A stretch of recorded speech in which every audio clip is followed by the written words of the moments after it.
నమస్తే కడప వార్త. కడప జిల్లాలో జాతరలకు పండగలకు కొదవలేదు. 17 సంవత్సరాలకు ఒకసారి జరిగే జమ్మలమడుగు పెద్దమ్మ జాతర రంగరంగ వైభవంగా ప్రారంభమైంది. దేవర ప్రారంభం సందర్భంగా ముత్తైదువులు నిండు కలశాలతో గ్రామోత్సవంలో పాల్గొన్నారు. ఈ గ్రామోత్సవం వలన జమ్మలమడుగులో పండగ వాతావరణం నెలకొంది. ముద్దునూరు రోడ్డులో ఉన్న రాజరాజేశ్వరి ఆలయం నుంచి మహిళలు కలశాలు ఎత్తుకొని సామూహికంగా గ్రామోత్సవంలో పాల్గొన్నారు. పాత బస్టాండ్, మెయిన్ బజార్, అంబాభవాని గుడి మీదుగా ఈ గ్రామోత్సవం కొనసాగింది. కలశాలతో సుగంధ ద్రవ్యాలతో కలిసిన నీటిని నింపి ఊరేగింపుగా వచ్చిన మహిళలు అమ్మవారి అభిషేకాలు నిర్వహించారు. తప్పెట్లు, వాయిద్యాల నడుమ ఈ ఊరేగింపు కొనసాగింది. వేలాది మంది మహిళలు ఈ ఊరేగింపులో పాల్గొన్నారు. ట్రాఫిక్ కు ఎలాంటి అసౌకర్యం కలగకుండా పోలీసులు తగు చర్యలు తీసుకున్నారు. ఈ కార్యక్రమాన్ని చేపట్టాలని ప్రతి ఒక్క విషయంలో అందరి సహకారం పెద్దమ్మ కమిటీ అందరినీ పోలీసు వారిని, రెవెన్యూ వాళ్ళను, మున్సిపాలిటీ వాళ్ళను, పంచాయతీ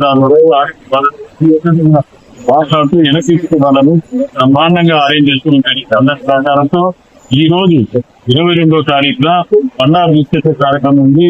ఈ కార్యక్రమంలో మొదటగా రాజరాజేశ్వరి అమ్మవారి కలశాలతో 1200 మంది కలశాలతో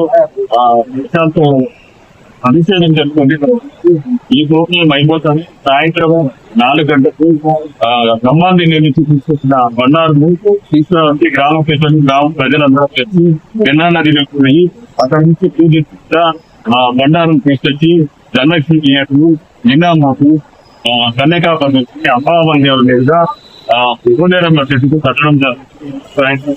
రేపు ఉదయం నుంచి సన్నపాన తెచ్చి మన పోలే